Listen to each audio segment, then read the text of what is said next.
কিছু মৃত্যুর আলামত আছে, এটাই প্রমাণ করে এটা ভালো মৃত্যু নয়, এরকম আলামত আছে না নাই? এক নম্বরে হলো আল ইন্তেহার, আত্মহত্যার মৃত্যু। সমাজে আছে না নাই? উখিয়াতে তো নাই না? এদিকেও মরে, কি জন্য? কেন মরে? হ্যাঁ, বয়ফ্রেন্ড গালি দিয়েছে এজন্য? হ্যাঁ, মান কাতালা নাফসাহু বিশাইইন উযযিবা বিহি ইয়াউমাল কিয়ামা। যে জিনিস দিয়ে যে যাকে মেরেছে, আত্মহত্যা করেছে, সুইসাইড করেছে, কিয়ামতের দিন ওই জিনিস দিয়ে সে তাকে মারবে, এটাই হবে তার শাস্তি। ওড়না পেঁচিয়ে যারা আত্মহত্যা করলো ওর শাস্তি ওড়না পেঁচানো। বিষ খেয়ে যারা মারা গেল তার শাস্তি জাহান্নামের বিষ খাবে আর চিৎকার করবে। ছুরি ঢুকিয়ে যারা মারা গেল জাহান্নামের আগুনে ঝলসানো ছুরি শুধু ঢুকাবে। আল্লাহ আত্মহত্যা থেকে বাংলাদেশে বাঁচাও, আমাদের ছেলে মেয়েগুলারে বাঁচাও। চিৎকার দিয়ে বলেন আমিন। আত-তাআক্কুদ ফিল লিসান ফিলা ইলাহা ইল্লাল্লাহ। আজীবন কালেমা পড়ে নাই, আজীবন কালেমারে বাস দিয়েছে, এখন মরার সময় সবাই কয় কলমা পড়েন, কলমা পড়েন। এখন পড়তে চায় মাগার মুখ দিয়া বাইর হয় না। আছে না নাই? এরকম ডাকায় দুখিয়াতে নাই?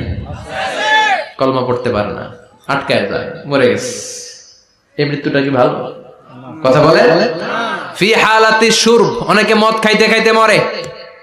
আছে না নাই? জুলুম করতে করতে মরে। আছে না নাই? অন্যের জায়গা দখল করে মরে, এরকম আছে না নাই? ফি হালাতি ইরতিকাবিল কাবায়ের, যে কোনো কবিরা গুনাহ কর অবস্থা যদি মারা যায় এটা খারাপ মৃত্যু, অপমৃত্যু, এটা জান্নাতি মৃত্যু নয়। চিৎকার করে বলেন ঠিক কি না? এরপর ফি সাখাতিল ওয়ালিদাইন, বিশ্বনবী বললেন কোন ছেলে যদি মারা যায় এমন অবস্থায় মা বাবা তার উপর রাগান্বিত, এটা ভালো মৃত্যু? কথা বলেন। গোটা পৃথিবীর বুকে মায়ের চেয়ে আপন কেউ আছে নাকি? এই মায়ের মনে কষ্ট দিয়ে ওই অবস্থায় যদি মারা যায় এই মৃত্যুটা অনেক খারাপ। চিল্লায় বলেন ঠিক কিনা? এজন্য মায়ের সাথে খারাপ আচরণ করবেন নাকি? কথা বলেন। যার মা নাই সে জানে মা না থাকার কি জ্বালা, ঠিক কিনা? যখন রাত্রি নিঝুম এই চোখে ঘুম, একলা শুধু ঘরে তোমায় মনে পড়ে মাগো, তোমায় মনে পড়ে। যখন রাত্রি নিঝুম এই চোখে ঘুম, একলা শুধু ঘরে তোমায় মনে পড়ে মাগো, তোমায় মনে পড়ে। এজন্য মায়ের দোয়া সবচেয়ে বড় দোয়া। মা রেগে আছে, মা বদদোয়া দিয়েছে, বাবা বদদোয়া দিয়েছে, বাবা আপনার উপর অসন্তুষ্ট, ওই অবস্থায় ছেলে মরলে এটা কি ভালো মৃত্যু? এরপরে স্বামী যদি নাখোশ থাকে স্ত্রীর উপর, স্বামী যদি স্ত্রীর উপর রেগে থাকে, অসন্তুষ্ট থাকে, ওই অবস্থায় স্ত্রী যদি মারা যায় এটাও খারাপ মৃত্যু। চিল্লায় বলেন এটাও খারাপ মৃত্যু। এরপরে লাউ ফারিহাল মুসলিমুনা বিমাউতি, কোন লোক মারা গেলে যদি এলাকার মুসলমানরা খুশি হয় এটা কি ভালো মৃত্যু নাকি?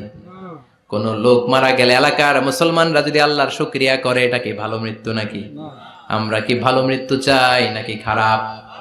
আমরা শাহাদাতি মৃত্যু চাই, ঈমানের মৃত্যু চাই। পড়েন আমিন।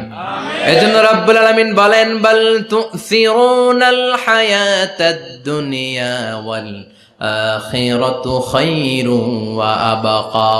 ক্ষণস্থায়ী দুনিয়াটাকে তোমরা বড় মনে করো, এটা বড় না, বড় হলো আখিরাতের জীবন। এজন্য আখিরাতের জীবনের জন্য প্রস্তুতির দরকার আছে না নাই? মরণ হচ্ছে সবচেয়ে বড় প্রস্তুতি, মরণের চিন্তা। মান কানা ওয়াইদান ফাল মাউতু ইয়াকফি, যে নিজেকে সোজা করতে চায় মৃত্যুর চিন্তাই তার জন্য যথেষ্ট। আজকের এই আলোচনার পরেও কি আমাদের টনক নড়বে না? আজকের এই কথাগুলোর পরেও কি মৃত্যু নিয়ে আমরা ভাববো না? আজকের আলোচনার পরেও কি আমার হিসাব শুরু হওয়ার আগে আমি একটু নিজের হিসাব কষে নিব না? আল্লাহ আমাদের সবাইকে কথাগুলো বুঝার ও আমল করার তৌফিক দান করুক। আমরা পড়ি আমিন।